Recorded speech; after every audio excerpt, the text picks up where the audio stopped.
Emmanuel Macron a peur de perdre les « héritages » de sa politique climat.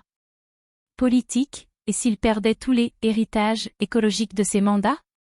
Lors d'un déplacement ce mardi 3 juin dans une usine de batterie à Douai, Emmanuel Macron n'a pas caché cette peur, en appelant à ne pas détricoter la politique écologique à la française.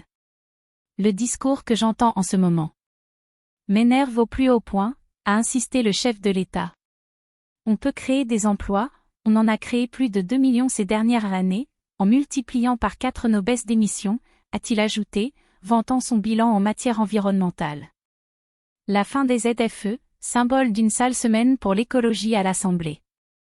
Une mise au point alors que plusieurs mesures emblématiques sont attaquées au Parlement.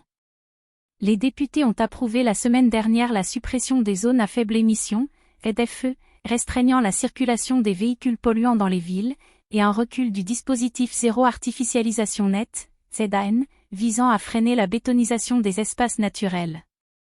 Sans parler de la loi du plomb, réintroduisant des pesticides dangereux, qui sera envoyée en commission mixte paritaire.